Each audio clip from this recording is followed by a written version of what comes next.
선부 예배에 나온 여러분 모두를 하나님께서 늘 감싸 주시기를 바랍니다. 아멘. 우리 옆에 분들하고도요, 하나님께서 늘 감싸 주시기 바랍니다.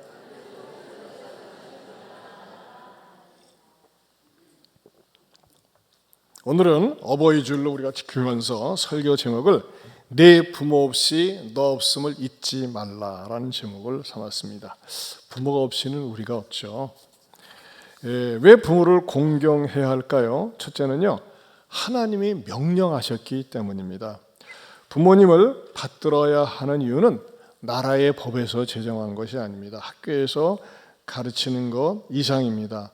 왜? 온 인류를 창조하신 하나님께서 만드신 법입니다. 때로는 부모가 잘 배우지 못하고 병약하고 또 물질적으로 여유가 없다 할지라도 부모님을 잘 공경해야 합니다. 이것이 바로 하나님께서 우리에게 주신 명령입니다. 또 하나님 아버지는 모든 부모의 아버지가 되시기 때문이죠. 모든 인간의 영혼을 창조하신 분이 하나님 아버지십니다. 여러분, 모든 세상 법에 출처가 되는, 뿌리가 되는 법이 있습니다. 그게 뭘까요? 십계명입니다. 십계명에서 세상의 사회법, 형사법, 모든 종류의 법이 다 나온 거예요.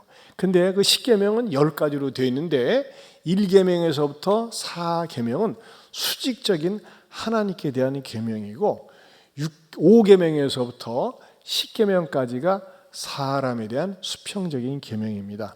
그런데 사람을 향한 첫 번째 계명이 뭘까요? 그것은 바로 네 부모를 공경하라는 것입니다. 우리가 기분이 좋을 때나 나쁠 때나 형편이 좋을 때나 어려울 때나 부모님을 공경해야 합니다.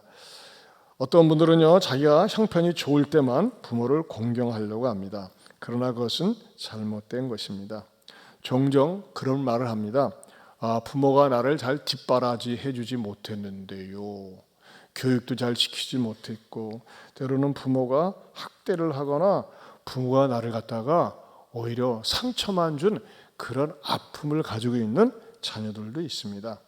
그럼에도 불구하고 부모를 공경해야 됩니다. 우리 사람은 상대적이거든요. 나한테 잘해준 만큼 잘해주고 싶고, 나한테 힘들게 한 것만큼 너에게도 내가 힘들게 해주겠다. 그런 것이 사람의 속성입니다. 그런데 부모와의 관계에 있어서는 어떻게 될까요? 부모가 나를 잘 해주지 못했어도, 잘 보살펴주지 못했어도 부모를 공경해야 합니다.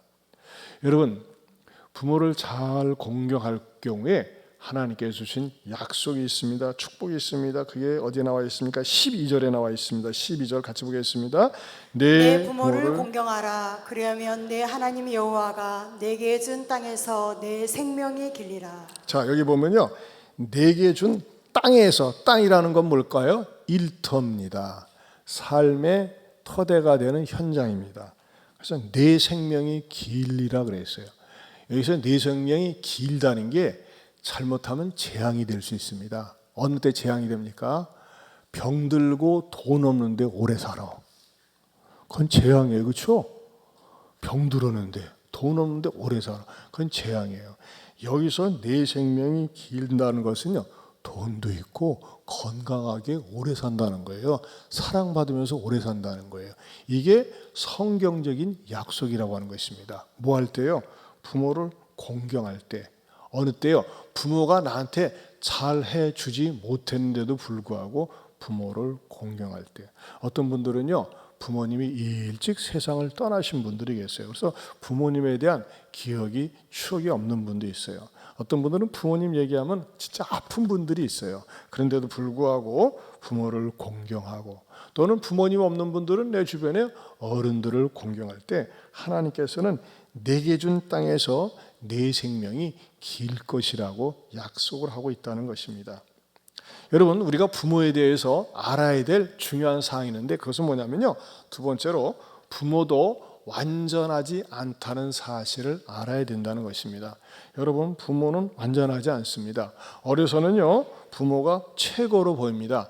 부모에게 요구를 하면 모든 것을 해줄 수 있는 전능자처럼 보이죠. 그런데 머리가 커가면서 우리 부모도 한계가 있구나, 도와줄 수 있는 한계가 있구나, 지시의 한계가 있구나, 아니 나보다도 모르는 것도 있구나 하면서 말이죠, 은근히 부모를 깔보거나 무시할 수 있다는 것입니다. 그러면서 말이죠, 마음에 안 들면 눈에 도끼 눈을 뜨고서 막 대들고 말 함부로 하고 대항하고 공격하고 비난합니다. 하지만 여러분, 이거 아셔야 됩니다. 부모도 모순도 있고 실수도 있고 연약함이 있다는 사실을 알아야 됩니다. 여러분, 성경에서 우리들에게 가르쳐주는 진리 가운데 하나가 이 세상에 의인은 없나니 한 사람도 없다고 가르쳐줍니다. 마찬가지로 완전한 부모는 없나니 하나도 없다는 것입니다. 이 땅에 완전한 부모가 지구상에는 존재하지 않습니다. 완전한 부모가 없다는 사실을 우리가 인지하면서 불완전한 부모지만 우리는 부모님을 섬겨야 한다는 것입니다. 여러분, 부모님을 가장 잘 섬기는 것 가운데 하나가 뭘까요? 우리에게 주어진 삶을 최선을 다해서 열심히 사는 것입니다. 부모가 자녀들에게 열심히 뒷바라지 해주는 것이 의무라면요, 열심히 일을 해야 돼요. 열심히 공부를 해야 됩니다. 만약에 부모가 자녀들이 성년이 되었는데도 불구하고 캥거루족이 되어서 부모님에게 신세를 지고 부모님한테 얻어먹으려고 하고 부모님한테 기생처럼 기생되어서 산다고 하는 거, 그건 천하의 불효입니다. 그래서 성경에서는요, 나이가 먹었는데도 지 일을 하지 않고 살 때 굶겨 죽이라고 그랬어요. 보세요. 데살로니가후서 3장 10절을 보겠습니다. 3장 10절 같이 보겠습니다. 우리가 너희와 함께 있을 때에도 너희에게 명하기를 누구든지 일하기 싫어하거든 먹지도 말게 하라 하였더니. 잠깐만요. 여기 분재 또 한 번 얘기했네. 지난주에도 2부 성가대 마친 다음에 성가대원들이 이 앞에 기념사진 찍더라고요. 여러분이 이렇게 놀이동산, 자연동산, 꽃게원 가서 사진들 많이 찍는데, 여러분이 강대상 앞에서 이런 기념사진 찍는 거는 영광스럽고 정말 추억에 남는 겁니다. 보통 해외 유럽 여행 가면요, 거의 성당에서, 예배당에서 사진 찍어요. 여러분이 예배당 안에서 이렇게 이 꽃이 조화가 아니에요.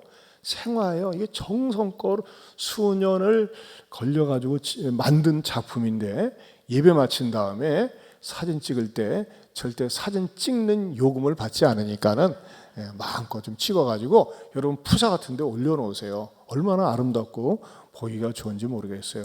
이렇게 만드신 우리 하나님께 영광의 박수. 얼마나 이쁩니까? 얼마나 아름다운지 모르겠어요.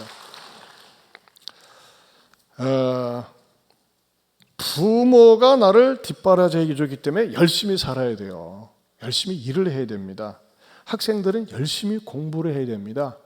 나 공부하기 싫은데 굶어 죽어. 그게 성경의 가르침이에요. 일할 수 있는 능력이 있는데 일을 안 한다. 차라리 굶어 죽으라 이거예요. 일을 하라는 겁니다. 일한다는 것은요, 정말 이것은 그 사람에게 있어서 건강하고 생명력 있는 정신이에요. 제가요, 최근에 들은 얘기인데, 우리 어느 성도님이 전북대학교 법학과를 나왔어요. 그리고 법학과를 나왔으니까 고시를 준비하면서 열심히 고시를 준비했겠죠.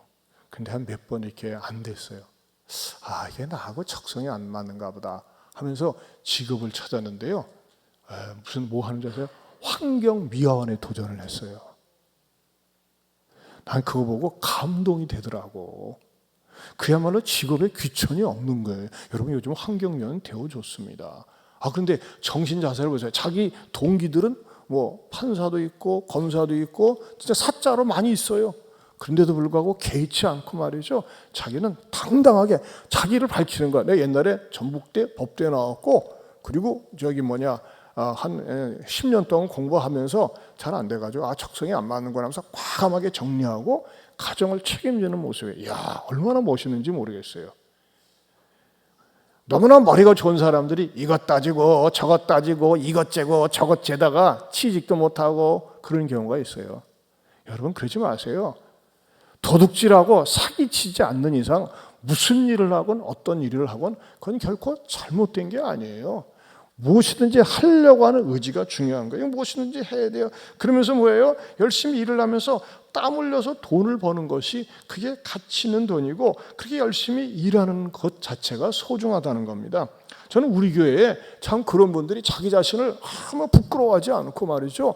얘기할 수 있다는 거. 구역에서 자기를 오픈하면서 말이죠. 얘기를 해서 감동을 받았어요. 얼마나 아름다운 일입니까? 여러분, 모든 자녀들은 부모가 아닌 자녀들은요 반드시 예비 부모가 됩니다.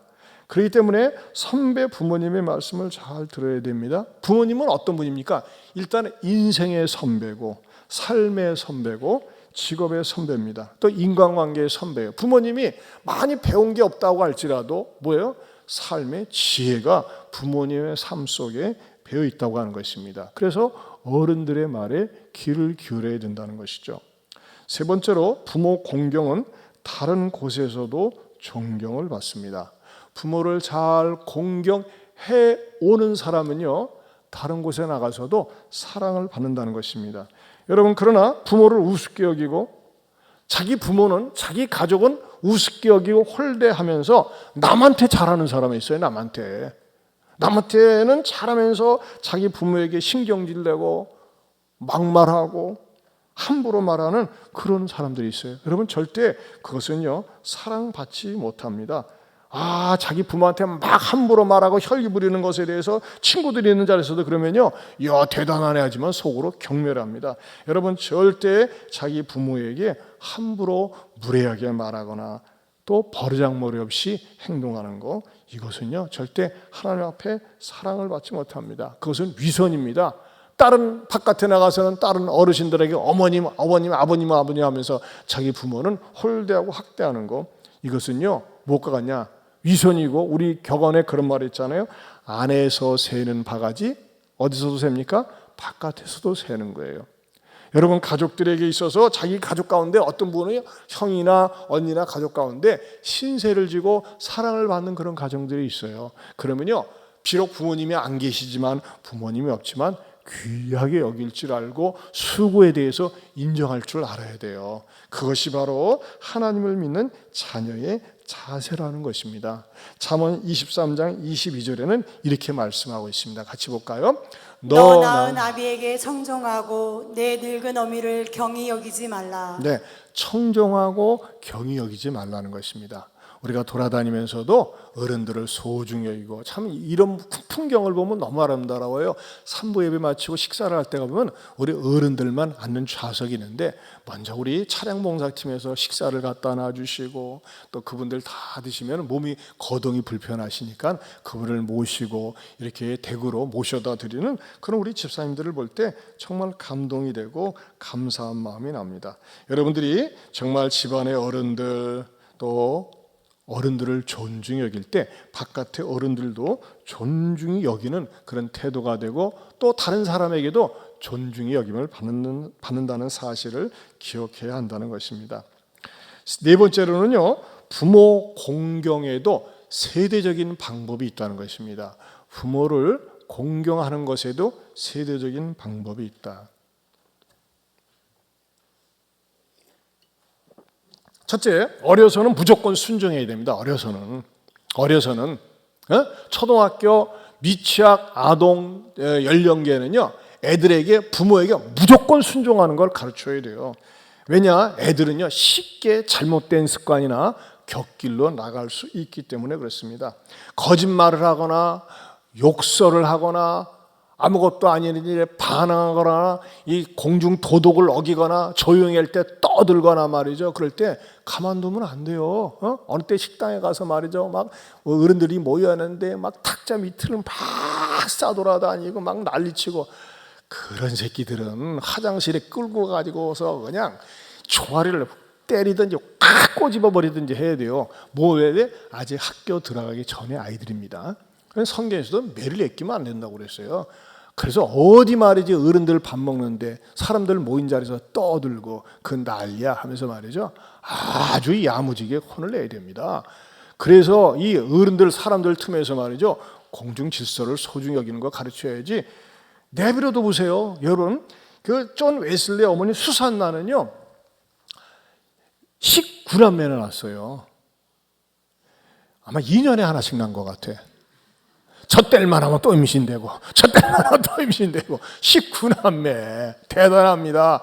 근데 여러분 이 수산나가 낳은 19명의 남매 가운데서 미국의 무혈혁명, 명예혁명을 일으키도록 정신적인, 영적인 주주 역할을 한 사람이 존 웨슬레예요. 여러분 프랑스는 피해혁명이 일어났었잖아요. 똑같은 기간에 로베스 피에로 같은 사람이 일어나가지고 막 단두대로, 단두대가 왜 일어난 겁니까? 목매어 죽이면은 지금 시간이 걸리니까 단두대로 그냥 순간적으로 고통 없이 죽이져가지고 그냥 단두대를 말아놔가지고 그냥 무자르듯이 탁탁탁탁 잘라서 죽이기 시작한 게 단두대예요. 근데 영국에서는요, 이러한 정말 비참한 혁명이 아니라 무혈혁명, 순조롭게 혁명이 이양됐어요. 왜 그랬을까요? 이 존 웨슬레라고 하는 그 수산나가 난 아들 가운데 이 웨슬레가 영적인 혁명을 일으키면서 사람들의 마음이 순화가 되어지고 법과 질서를 소중히 여기는 마음이 은혜를 받아서 생긴 거거든요. 근데 이 수산나가 얘기하는 아주 중요한 원칙이 있어요. 애들 지멋대로 하고 싶은 대로 냅둬라! 그러면 반드시 마귀 자식이 될 거다 그랬어요.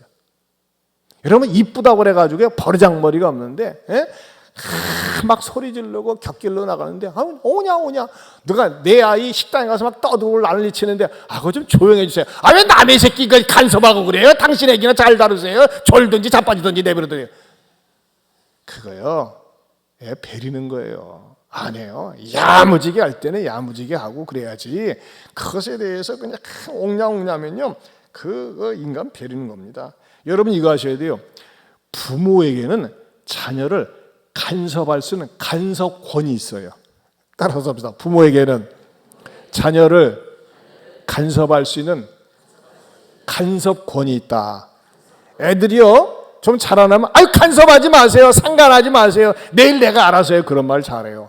그러나 부모는 그 권리가 있는 거예요. 권리. 왜 그러느냐? 부모는 낳아주고 먹여주고 입혀주고 키워주고 돌봐줬잖아요. 그렇기 때문에 그것에 대해서 부모가 얼마든지 간섭할 수 있는, 참견할 수 있는 권리가 있는 겁니다. 부모가 우상을 강요하거나 불신앙적으로 가지 않는 이상 절대적으로 순종하는 것을 무조건 주 안에서 가르쳐야 된다고 하는 것입니다. 그 다음에 두 번째로 청소년 시절에는 용납하고 감사할 수 있는 것을 가르쳐야 됩니다.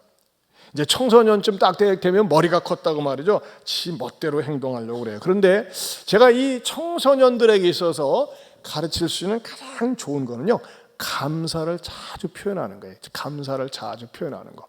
여러분 사람은요, 사소한 거 아무것도 아닌 것도 감사하다는 표현을 받았을 때 마음이 흐뭇하고 기쁨이 넘칩니다. 그런데 감사를 표현을 해야 되는데 감사하지 못한다. 그러면 뭐라고 합니까?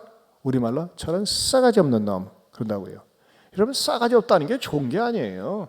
감사를 표현한 것을 가르칠 때 이 아이들이 말이죠, 감사하는 사람이 되고 그 또 하나님께서 그 사람을 감싸 주시고 사람들도 또 감싸 준다는 겁니다. 그 다음에 세 번째는요, 20대 이후에는 부모를 인정하고 외면하지 말아야 됩니다. 여러분 젊은이들이 부모로 인정하지 않고 제멋대로 행동할 때 어떻게 됩니까? 부모하고 점점 멀어지게 되어 있습니다. 여러분 자녀들은요, 부모들과의 관계에서 좀 떨어져 있을 때 일주일에 한 번씩 떨어지시면 꼭 반드시 전화를 하세요. 부모들은요, 엄마나 아빠는요, 자녀들이 전화 오는 것을 기다립니다. 자녀들이 전화했는데 왜 전화했냐? 엄마 바쁘다, 아빠 바쁘다, 전화 끊어라. 그런 부모 없어요.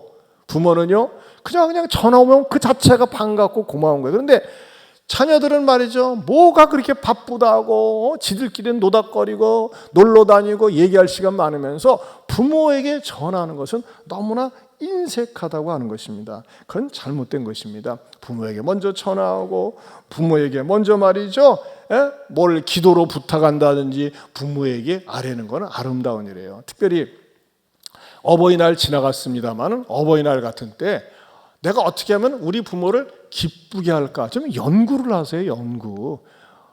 또 편지 한 장 써가지고 그렇게 하지 말고 지난주일 어버이날을 맞이해서 우리 애들이 이제 내려왔어요. 애들을 대표해서 딸내미가 왔는데 딸이 아빠 요즘 힘들죠? 아빠를 위해서 보약 줘왔어요. 대버려. 난 보약 안 먹는다. 뭔 보약을 사오냐? 아야 아빠 그러지 말고 요즘 있잖아요. 개구리 뒷다리가 몸에 좋다고 그래가지고 개구리 뒷다리를 푹 삶는 걸 사왔어요. 아빠 이거 보세요. 야야 돈으로 바꿔. 나는 보약을 안 먹어. 보약 싫어. 아이 아빠 그러지 말고 열어놔 보세요. 그래? 알았어 줘봐. 뚜껑을 딱 여는 순간 제가 기절할 뻔했어요. 우리 집 사이드하고 딸하고요 한약방을 다니면서 한약방 그 큰 박스에다가 그 비닐이 봉투 있잖아요. 그 보약 약 넣는 약초 들어간 보약에다가 그걸 다 구별해가지고 세상에 그네에다 한 장 한 장 돈을 집어넣네. 여러분 부모는 뭐니 해도 머니를 좋아합니다. 보니까요 감동이야. 근데 10,000원짜리가 많어. 5만원짜리도 돈일 텐데 10,000원짜리로 수두룩하게 있고 끝부분에 가서 5만원짜리가 있어요. 한번 보여주세요 집사님. 여기다가 봉투에다가 10,000원짜리를 다 넣고 5만원짜리도 이제 있어요. 근데 말이죠 여러분 생각을 해보세요. 제가 이걸 묵상을 하는데 그렇게 즐거울 수가 그렇게 즐거울 수가 없어요. 왜냐 여러분 얘네들은 부모님에게 뭔가 이벤트로 기쁘게 해드려야 되겠다 하는데 일부러 한약방에 가서 이걸 구입하는데 안 주더래요. 그래서 우리 부모님 어버이날 이벤트 하려고 하는 거니까 좀 주세요 해가지고 사가지고 또 여러분 생각해보세요. 그 한약재 먹는 그것에다가 일일이 10,000원씩 넣으면서 끝부분에 가서는 5만원짜리 넣으면서 얘네들이 마무리하는 과정에서 얼마나 기분이 좋겠어요. 그리고 지 엄마 아빠를 놀려주면서 말이죠 기쁨을 주는 거. 그래서 너무나 감동이 돼가지고 야 이거 기념사진 찍어야 되겠다는데 제가 옷을 나보고 속옷밖에 안 입어가지고 나중에 찍자. 예배 마치고 나서 이제 양복 입고 멋지게 폼 잡고 찍자 했는데 잊어버렸어요. 그러나 어찌됐든지 간에 너무너무 좋은 거예요. 여러분 부모님한테 뭘 사다 드릴까 염려하지 마세요. 걱정하지 마세요. 그냥 머니로 하세요. 머니로. 뭐로 하느냐? 여러분 아이디어 드리는 거예요. 저러는 게 통 하나 어디서 다른 거라도 말해가지고 딱 하면서 얼마나 그 아이디어가 기가 막힙니까? 제가 정말 감동을 받았어요. 그거 하기 위해서 연구했어요. 어떻게 그 바탕이 뭐예요? 바탕이 얘네들이 돈을 주면 제가 다 먹습니까? 지네들한테 더 많이 가지 안 그렇습니까? 근데 그 마음 자세가 어떻게 하면 우리 부모님을 놀래키면서 기쁨을 줄까 너무너무 신나가지고 일주일이 졌는데 지금도 기분이 좋아. 여러분 이 아이디어 얻어가지고 부모님한테 내년에 써먹어도 돼요.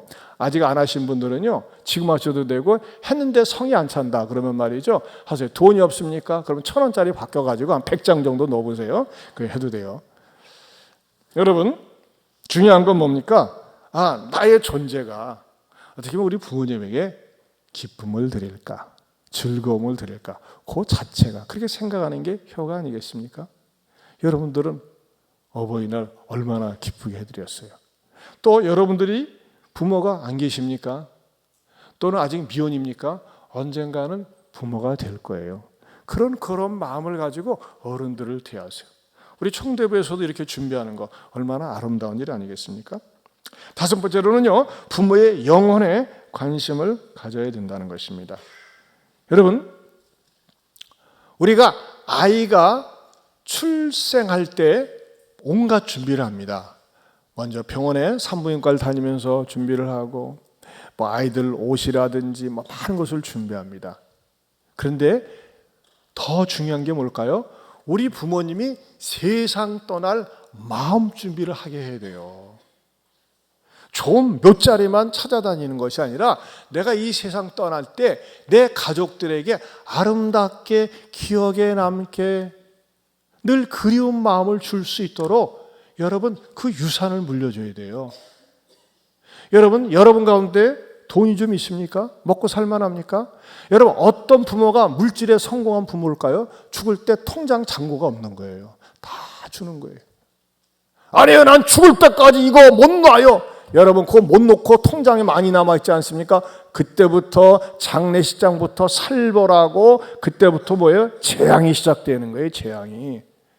그래서 여러분들이 말이죠, 어느 정도 살면요, 교회에서 구제하는 일이 있다, 선교하는 일이 있다, 남을 도와주는 일이 있다, 인색하게 살지 마세요. 짜게 살지 마세요.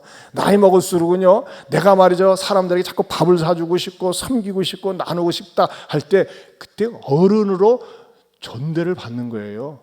저는 여러분들 우리 이한교회에서 그런 어른들이 많이 나올 수 있기를 바랍니다. 자녀들 먹고 살만하면요, 그냥 너무 주지 마세요. 먹고 살만하면은 게을러 터져서 안 돼요. 어떻게 하면 나보다 어려운 사람들, 선교사들, 또 이렇게 말이죠, 우크라이나 우리 빵 헌금한다든지 여러분들에게 섬길 수 있는 장을 많이 놓잖아요. 얼마나 아름다운 일입니까? 돈 많은 거 자랑할 거 못 되고요. 무엇을 자랑할 게 됩니까? 얼마나 남에게 주었느냐, 베풀었느냐, 나눴느냐. 그것이 바로 자랑거리가 돼야 되는 거예요. 많이 쌓아놓은 거, 많이 돈을 많이 모아놨다. 난 통장에 많이 있다. 그건 뭐예요? 난 밥을 많이 먹었다는 것밖에 아니에요. 밥 많이 먹어봤자 뭐예요? 그게 소화도 안 되는데. 아니에요. 나에게 주신 물질. 내가 이거 어떻게 모은 건데? 땀 흘려 모은 건데, 희생하며 모은 건데, 잠 안 자고 모은 건데, 그런 것을 갖다가 쓸 줄 아는 것이 아름다운 노년 생활을 보낼 수 있다고 하는 것입니다. 그러면서 더 중요한 건 뭘까요? 내가 죽을 때에, 내가 세상 떠날 때 내 영혼이 천국에 갈 수 있도록 철저한 신앙 준비를 해야 된다는 거예요. 지난번에도 우리 교회 그 집사님 아버님이 위독하다고 그래서 후닥닥 갔어요. 어머님이랑 같이 사시는데 딱 하셨는데 3번이나 갔어요. 근데 3번 가는데 계속 살아나셨어요. 그럼 막판에는 어떻게 되느냐? 왜냐하면 이제 식음을 전폐하고 잠만 주무시면 이렇게 세상 떠날 징후거든요. 그래서 제가 이제 3번째 갔을 적에 말씀을 하나 들으셔서, 장로님, 더 살고 싶으세요? 돌아가시고 싶으세요? 천국 가고 싶으세요? 이럴 때 목사가 제일 곤란합니다. 더 살고 싶어요. 미치는 거죠. 이런 분들은 뭐냐? 막판까지 보약을 많이 먹는 분들이에요. 보약. 뱀탕을 많이 먹거나. 참 그런 분들 질기게 오래 삽니다. 전에 제가 목회하면서 어떤 분은요, 유족들이 몇 번 내려왔었어요. 가족들이. 이제 운명하실 것 같다. 그런데 유족들이 한참 기다리다가 또 올라가고 그런 게 많이 있었어요. 근데 그분은 왜 그러냐? 살아생전에 보약을 늙어서 너무나 많이 먹어서, 늙어서는 보약 먹지 마세요, 그냥. 근데 이번에도 장로님이, 장로님 제가 있어요. 귀하대 대고, 장로님, 빨리 천국 가고 싶으세요? 오래 살고 싶으세요? 목사님, 천국 가고 싶습니다. 그러세요? 그럼 천국 누구 때문에 가는 거예요? 예수님 때문이죠. 할렐루야. 그러시군요. 그래서 제가 간절히 지금까지 예수님을 의지하고 살아왔는데, 가족들에게 죄 지은 것도 있거나 또 양심에 걸리는 거 있으면 용서해 주시고 천국 편안하게 가게 해주세요. 그래서 제가 기도하고 나왔어요. 그러고서 돌아가셨습니다 할 줄 알았더니 아니라 원대 응급실에 가셨대. 이제 위독하니까 가는데 그곳에 가서 인고를 맞더니 걸어서 나오셨대. 식사도 하신대요. 할 말 없음. 그 참, 아무튼 우리 대단하세요. 그럼 어쨌든지 저는 감동받은 게 뭐예요? 정말 비몽사몽간에도, 여러분 그렇잖아요. 비몽사몽간에도 천국 가고 싶습니다. 누구 때문에요? 예수님 때문에요. 자, 제가 여러분에게 질문하고 싶어요. 여러분 한번 대답해 보세요. 기억이 성성할 때 여러분 어디 가고 싶습니까? 누구 때문에요? 대답 안 하는 분들은 확신이 없어요? 천국 가고 싶습니다. 누구 때문에 가실 수 있을까요? 예수님 때문에요. 이거 기가 막힌 표현이에요. 여러분, 이렇게 내가 임종이 다가왔을 때는요, 내 마음속에 모든 것을 정리하고 미련 없이 과감하게 버리고 천국 갈 준비를 할 수 있도록 배려해 드리는 것이 가장 큰 효도라는 것입니다. 제가 결혼식 주례를 설 때 신랑 신부에게 반드시 부모님께 드리는 감사의 편지를 쓰도록 요구를 합니다. 우리 교회 김경 권사님 딸 소영이하고 또 우리 재용이가 청대부에서 눈이 맞아가지고 결혼했어요. 왜 웃어요? 눈이 맞아야 돼. 일단 눈이 맞아야 돼. 눈에 불꽃이 튀겨야지만이 끌리는 거 아니겠어요? 예, 불꽃이 안 튀긴 분들은 몰라.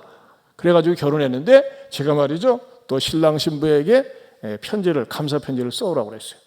근데 그 감사 편지 내용이 굉장히 감동적이라 여러분에게 소개해드려요. 좀 시간이 됐지만은, 사랑하는 우리 아버지 어머니, 오늘은 정말 기쁜 날입니다. 아버지 어머니가 그렇게 원하시던 결혼을 드디어 하게 되었습니다. 한때 야, 여자는 만나냐? 연애는 언제 하냐? 아빠 친구는 벌써 손주 봤다. 틈날 때마다 이 얘기만 귀에 박히도록 들어서 제 마음 편에는 결혼에 대한 부담감이 자리 잡고 있었어요. 그런데 막상 소영이를 부모님께 소개시켜드리고 상견례도 하고 결혼이 점점 다가오니 아버지께서는 내심 섭섭해하는 것 같기도 했지요. 하나밖에 없는 아들을 타지로 장가를 보내야 하는 생각에 더 그럴지도 모른다는 생각을 했고, 힘들게 농사 지으셔서 키운 아들이라 더 섭섭해하는 것 같았어요.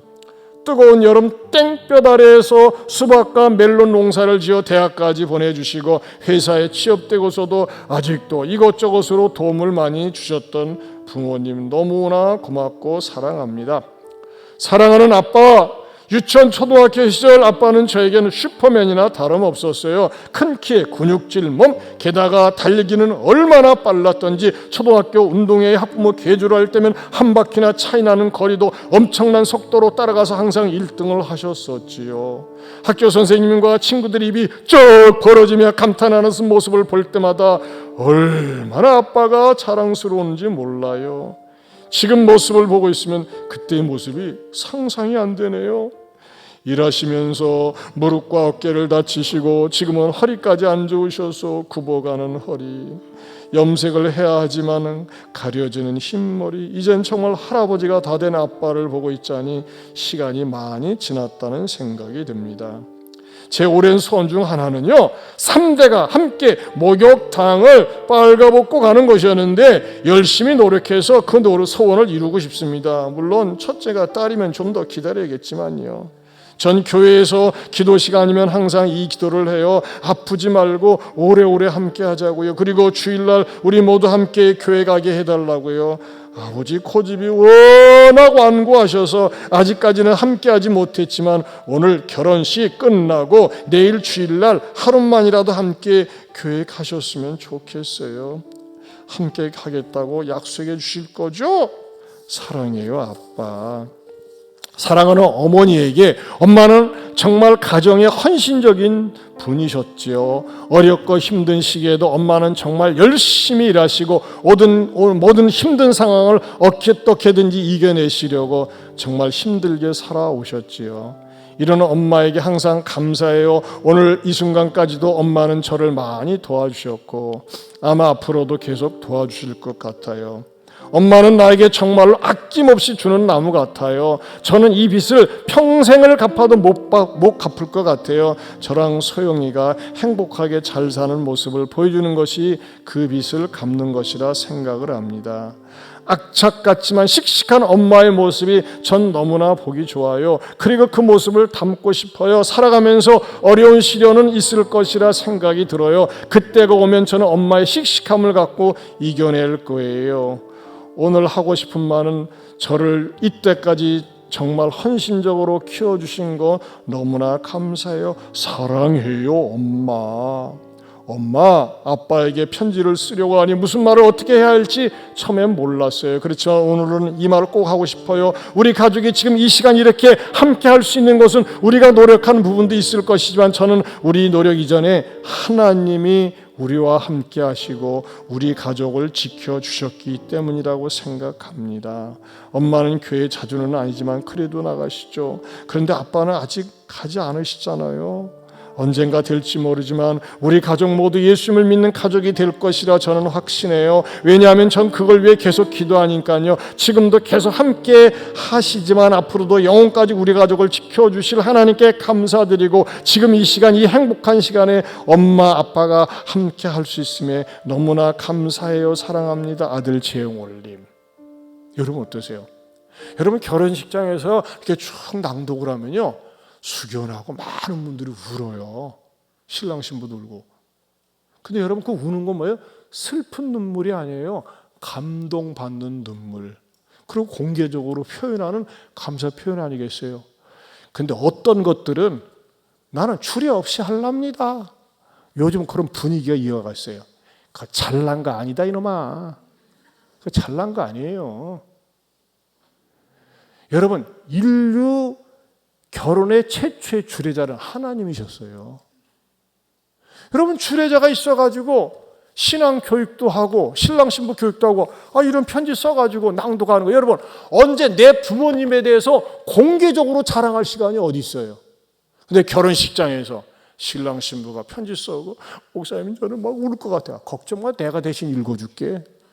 내가 읽어줘요. 아니 또 본인이 울어서 그 흐르는 눈물을 닦는 거는요, 그거는 감격의 눈물 아니겠어요? 저는 우리 결혼식을 그렇게 지도를 합니다.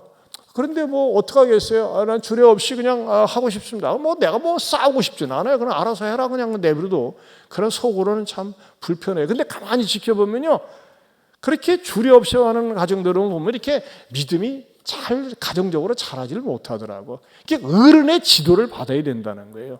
근데 여러분 이런 지도를 받기 위해서는 뭐예요? 주일학교를 잘 나와야 돼요. 그래서 신앙교육을 잘 받아야 돼요. 아침 1부 때도 오은영 집사님이라고 대피 기도를 하는데 같이 옆에서 제가 이제 기도를 하는데 목사님 할 얘기가 있어요. 제 딸이 말이죠, 대학교에서 학교 생활을 하는데 얼마나 주도적으로 적극적으로 잘하는지 몰라요. 그래서 그 비결이 뭐냐, 이 딸아이가 전토세에 나와서, 우리가 일주일에 한 번씩 새벽기도 나오잖아요. 우리 교회는 말이지 전토세에 나간다 그랬더니 친구들이, 교회 나가는 친구들이 야, 새벽기도에는 기운 없고 할 일 없고 참 없는 노인들이 가는 거 아니야? 그랬더니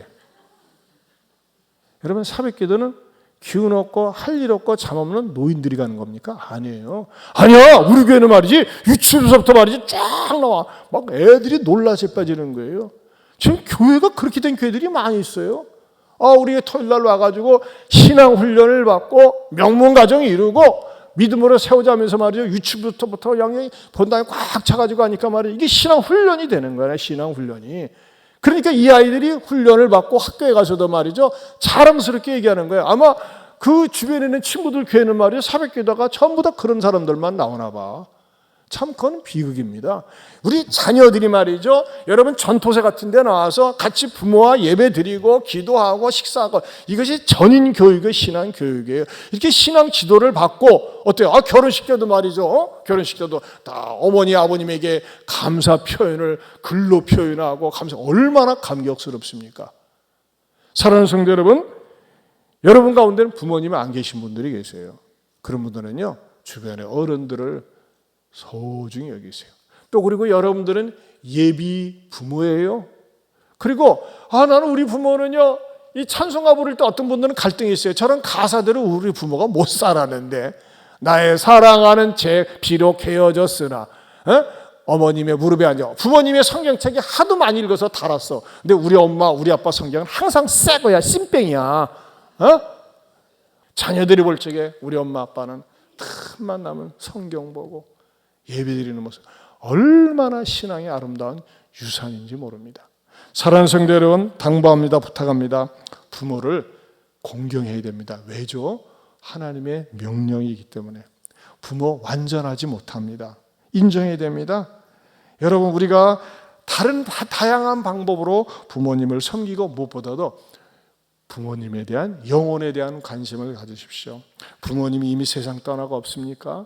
여러분의 형이나 여러분의 언니나 오빠나 가족의 어른들이 있으면요, 자기보다 한두 살이라도 나이가 많으면 어른이에요. 더군다나 믿음이 없습니까? 그는 여러분들이 믿음을 보여주세요. 그러면서 행복한 가정 만들어 가시기를 축원합니다. 하나님 아버지 감사합니다. 어버이 주일을 맞이해서 우리 부모님들을 잘 공경하며 나도 하나님 앞에 복받는 부모들이 되게 하여 주옵소서. 예수님 이름으로 기도하옵나이다. 아멘. 우리 은혜 찬양 같이 한번 부릅시다. 은혜. 언제 불러도 은혜스러운 찬양입니다. 내가 누려왔던 모든 것들이, 내가 지나왔던 모든 시간이, 내가 걸어왔던 모든 순간이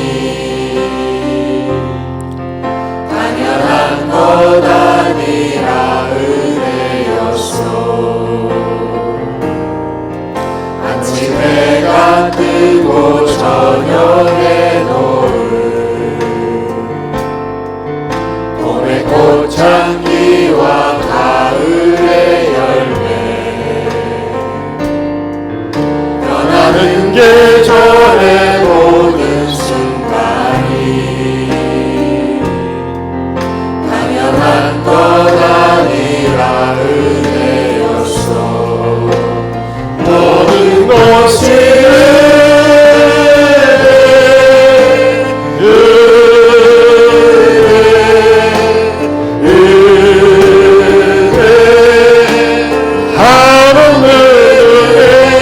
내 삶에 당연한 것 하나도 없었던 것은 모든 것이 은혜. 우리 다 같이 일어서서 내가 이 땅에 태어나 사는 것, 내가 이 땅에 태어나 사는 것, 어린아이 시절과 지금까지 숨을 쉬며 살며 꿈을 꾸는 삶,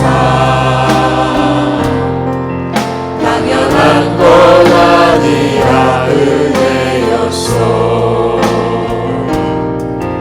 내가 하나님의 자녀로 살며 오늘 찬양하고 예배하는 삶, 복음을 전할 수 있는 축복이 당연한 것 아니라 은혜였어. 모든 것이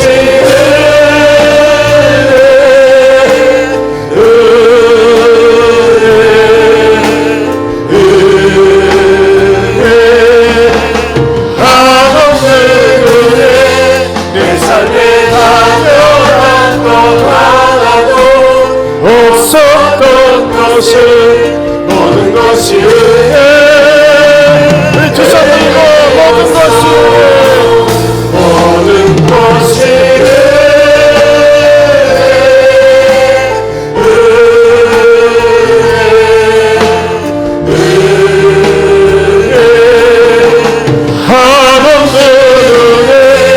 내 삶에 당연한 것 하나도 없었던 것은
여러분, 여러분의 가정을 축복하는 기도를 하세요. 부모님을 축복하세요. 부모님 노년에 건강하게 살게 하시고 무엇보다도 하나님을 믿고 하나님을 의지하며 살게 하옵소서. 부모가 이미 돌아가시고 안 계십니까? 부모된 여러분 자신을 위해서 기도하세요. 하나님, 제가 우리 아이에게 좋은 부모 되게 하여 주옵소서. 신앙의 엄마가 되게 하시고 신앙의 아빠가 되게 하여 주옵소서. 하나님, 우리 가정을 믿음으로 축복하시며 믿음의 명문 가정으로 세워지게 해달라고 여러분 자신을 위해서, 부모를 위해서 우리 주여 한번 부르고 기도합니다. 주여!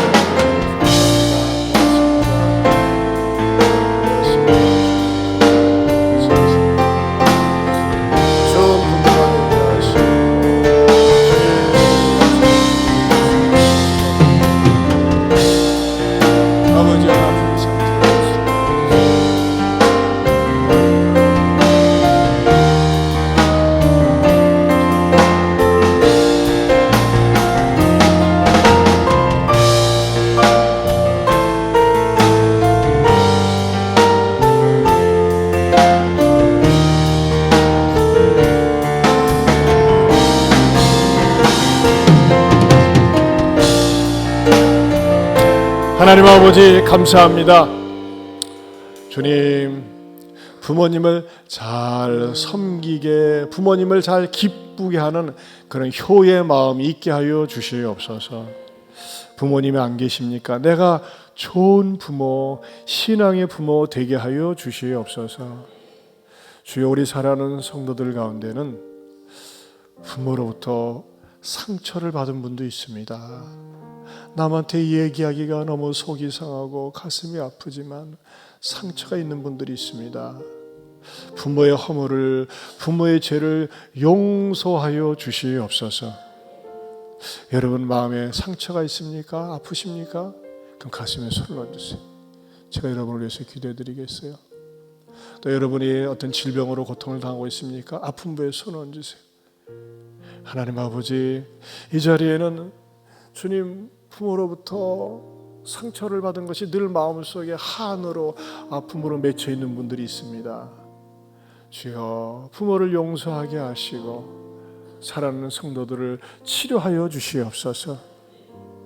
그리고 마음속에 분노와 미움과 원한이 떠나가게 하여 주시옵소서. 또 이 자리에 육신의 질병을 앓고 있는 분들이 있습니다. 본인들의 아픈 부에 손을 얹었습니다. 나사렛 예수 이름으로 명하노니 나를 힘들게 하고 지치게 하는 질병은 떠나갈지어다. 병으로부터 자유함을 얻게 하여 주시옵소서. 이제는 우리 주 예수 그리스도의 은혜와 하나님 아버지의 변함이 없는 사랑과 성령님의 감화감동 교통하심의 은혜가 좋은 부모, 효자가 되겠노라고 마음속에 다짐하는 성도들 위해 영원토록 함께 있을지어다. 아멘.